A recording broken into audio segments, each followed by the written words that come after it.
Thanks, Josh. So I'm Deb from Shabakti Yoga, and I just want to start off by saying yoga is, the physical practice of yoga is to allow us to go deeper and learn about ourselves. It requires no strength and no flexibility, and it requires both of those things.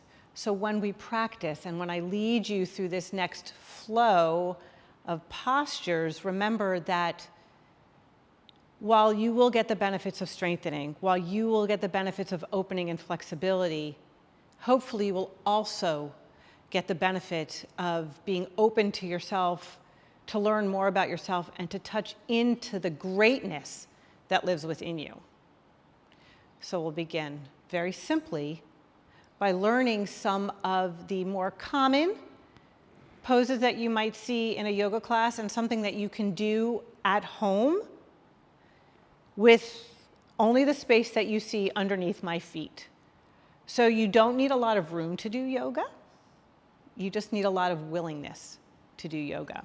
So we'll begin with one of the foundational poses called mountain pose, and we'll flow from there. So mountain pose, or Tadasana, you might hear it called in Sanskrit, is all about aligning yourself with something greater than yourself. So we'll start by placing our roots into the earth, finding strength and building freedom. So look down at your feet and find them parallel. Some people might need a wider base. Some people might find more narrow. For me, comfortable is about hips width apart. And you can rock back and forth on your feet to find an even distribution of weight into that ground. And then I'm going to use the term energetic or isometric, where without physically moving a body part, you're going to energetically draw your feet towards one another. So isometrically draw your feet towards one another. And all of a sudden you might be like, oh, good morning, good afternoon, good evening, depending on when you're watching this. Energy, strength in the legs. And then you can further strengthen by engaging the quadriceps just enough. You don't have to overstress it, but just enough to be like, ooh, hello, you exist. From here, we're going to lengthen the tailbone. So our tailbone is back here, pubic bone forward, like you were trying to pull on those pair of jeans that just came out of the laundry, maybe just enough. And then just take a moment and soften and re-energize. So now we have strong roots. From here we can find freedom to grow. So as you breathe in, you might notice a lift in the breastbone, the sternum. Heart starts to lift. And in a world where we spend so much time in our heads, can we now find some time in our bodies? And then I invite you to close your eyes. I promise I won't do anything more than what I'm doing. You won't miss anything if you close your eyes. No FOMO here.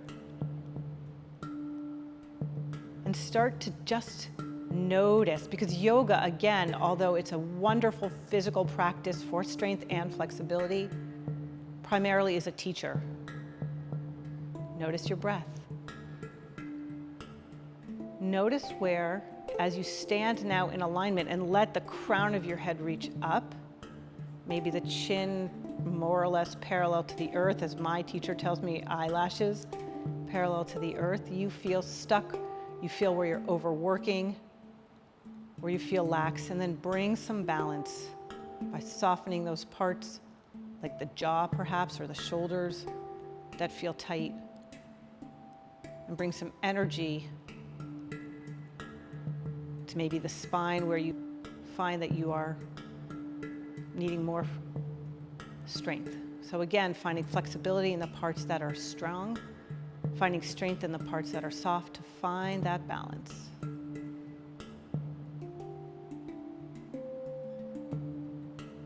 And as you breathe, maybe you notice the breath all of a sudden changes in speed, changes in intensity. And when we practice yoga, our teacher is our breath. I am merely your guide. So as I move with my breath, and I invite you, as you move, to move with your breath. Every body is different. My body is not yours. Honor where your body is right now. And then take another 3 deep inhales and exhales. Notice again where you can soften or strengthen. Maybe you'll strengthen the corners of your lips into a smile. Yoga is not about stressing it, quite the opposite. And on your next inhale, let the arms rise with your breath to come to what we call tall mountain. And notice now how everything is in alignment, wrists over elbows, over shoulders, over hips, over knees, over ankles, standing tall, creating a line of energy to move freely. And then once again, come back to your feet, ground into the earth, energetically hug those shins towards one another, drawing up the quads, lengthening the tailbone, lifting the breastbone. And now with an exhale, you're going to hinge forward. I'm going to turn to the side. You'll stay where you are. And then reaching out as if you were reaching for something precious. And then bring your fingertips to the earth, or depending on your flexibility, a block. You can bend your knees as much as possible to find something to ground you. And again, every body is different.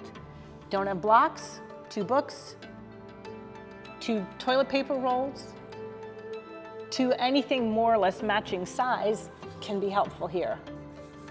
And then just soften. So if your fingertips are on the ground and knees are bent, perfect place, just as much as here, here, here. And notice all we did was take that mountain and fold it in half. We call this Uttanasana, or standing forward fold. This is actually a great place if you're feeling overwhelmed to be, because it turns inward. It activates what's called our parasympathetic nervous system, which is our rest and digest, slows us down, time for introspection. So if you're feeling, it's like when you're in the airplane and you feel nauseous and they tell you put your head below your heart, boom, head below the heart. Softening. And on the inhale, we're going to lift up halfway. So my fingertips are going to come to the blocks. You can come to thighs or shins. If you happen to be really open, fingertips can stay on the earth. Just to once again lengthen. And we'll fold one more time. Fingertips to the earth or blocks. On your next inhale, you're going to bend your knees as much as you need to put your hands on the earth and step your right leg back and then your left leg back to plank pose. If this is really hard, and trust me, it's really hard, you're going to put your knees down on the earth. Matter of fact, put your knees down on the earth for a second and bring your awareness to your hands. So here we are. Just like we grounded our feet into the earth, we're going to ground our fingers into the earth to find the strength to build. So finger pads are like a gecko, really pressing in, spread evenly. Pressure, again, under the fingernails and then where the fingers join the hand. Because if you do this for too long and you got pressure on your heel of your hand, you're going to hurt your wrists. So to avoid that, you want to press real hard into your fingers like you were on the ceiling trying to hold on for dear life. Awesome. Then energetically, just like we did before, isometrically, hug your hands much like you hugged your feet. And all of a sudden, your arms are like, boom, you got that strength. Simultaneously, softening. Then you can re-extend your right leg or your left leg, whichever one you did first, then the second. Now you got some energy going here. You want more in your core? I'm going to give you an option. Hug the heels of your hands energetically back towards your feet. And hot diggity, I'm shaking, right? Ooh, baby. You're going to build some heat here. If you press through your heels, Now you're inviting a little bit of flexibility along with the strength. And then soften the knees to come back. Sit back for just a minute because that's a lot of wrist work. Give it a shakety shake. Maybe shake it out a little bit, shake off. Notice where you're holding tension. And we're going to come right back here to plank pose. You can take another breath. Softening, hugging in, finding Tadasana. Here we are, same thing, right? If I had the floor right here, it'd be like standing in that mountain pose. One more breath. Now bend the knees, and you're gonna shift the weight by pressing your hands forward energetically. So now you're in this kind of bear crawl. You're gonna lift the front ribs. Let the shoulders move towards the back body that way. And then you're gonna stick your booty out and press the thighs back to find downward facing dog. Another foundational yoga posture, yoga pose. Lots of options. Knees bent, really great, especially if you've got lower back or hamstring issues. Front ribs hug in. Once again, fingers press forward. The wider your hands, the more space, especially if you're not flexible in the shoulders. Not flexible in the backs of your legs. Knees bent. And then let the neck be long. Once again, here we are in mountain pose. Just a different shape. So can you find your alignment? Here. If it feels good, you can soften the right knee, press through the left heel, and then change. Whew. And then find some stillness.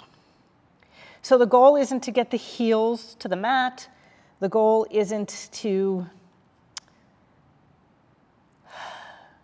get your forehead to the earth. The goal is to just learn about yourself here in this strengthening and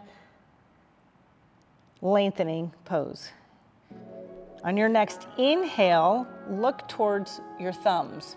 On your next exhale, bend your knees, and then you're going to just step yourself back to the front of the mat. Once again, finding that forward fold. And bring your awareness to the backs of your legs, to your shoulder blades. Notice if you found some more opening. And then on an inhale, lengthening up halfway. And then coming to rise, knees can soften, arms reach up overhead. And then hands come back to the side to Tadasana. Take a round of breath. Notice any changes within you.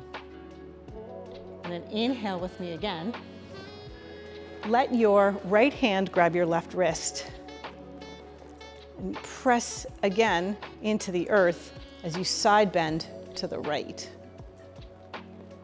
Reaching through the left fingertips and the left foot, can you elongate the side body? So reaching up and then exhale. Options. I like to hug in, finding that Tadasana alignment. You can also let the left hip drift off to the side. And if you want a balance challenge, and this is advanced, because it's about knowing whether or not you're going there because of ego or your body's just calling you, you can flex your foot off the earth. Options. And come back on up, release.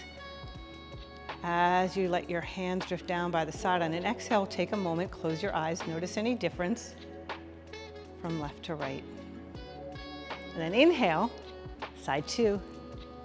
Left hand grabs right wrist, pressing into the right foot, reaching through the right fingertips as you exhale, side bending. Oh my God, this is one of my favorite stretches. We spend so much time moving in the forward and backward plane and so little time moving laterally. We forget that these muscles exist. So here we're not only strengthening the side body on the left, we're lengthening the side body on the right. And then once again, if you want more, listen to your body, use your breath as your guide.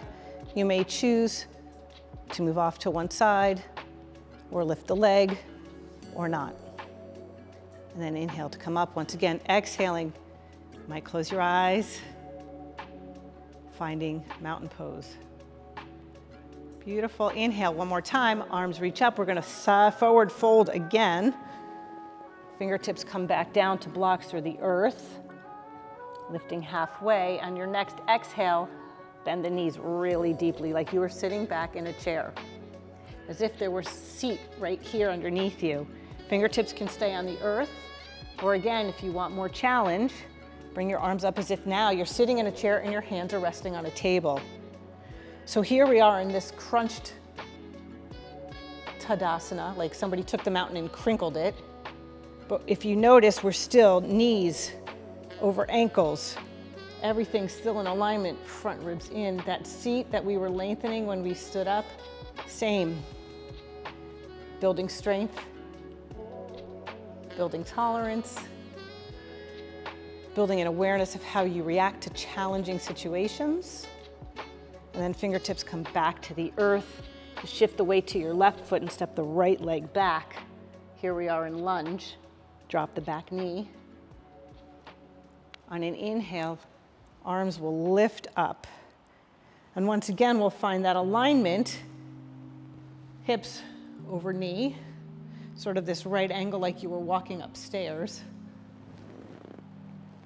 And bring the arms out to the side. Some people call it cactus, some people call it goalpost. Elbows bend, shoulder height. If you want to deepen it, you can then extend through the front leg and lift the breastbone, incorporating a slight back bend. Once again, lengthening the front body, strengthening the back body, flexibility and strength simultaneously. And then exhale to come back upright, fingertips to the earth, lift the back leg, step forward to squat again into the chair pose for just a breath. Notice your reaction and come to stand, hands by your side. I invite you to close your eyes. Notice now any energy moving through the body, tingling sensation, heart beating a little faster perhaps. And then with your inhale, arms reach up. You're going to fold forward again, reaching out for that goal. And bringing fingertips to the earth. Bend the knees deeply to sit back in the chair. One more time, moving a little faster. This time we're going to shift the weight to our right leg as our fingertips come back to the earth. Stepping back to lunge, drop the back knee. And once again, offer to stay here, or arms can reach up, hip in alignment with the knee. Arms bend, elbows bend, and then you can lengthen through the right thigh. Lift the heart. It might just be a little bit, just even the action without the physical movement, the intention of lifting and moving from the heart rather than the head, moving from the body. And you might surprise yourself how low you can go. And then come on up. Fingertips to the earth, step, lifting the back knee, stepping forward, standing forward fold. One last time for this practice. Last time, bringing an awareness to any changes from when we started. Then soften the knees, come to rise up, arms reach up overhead, let the fingertips join in the midline and draw down that center of line of energy that we created as we stood in alignment, letting the thumbs rest on the heart center. Take one last round of breath. And blink open your eyes. Thank you for joining me. Well done.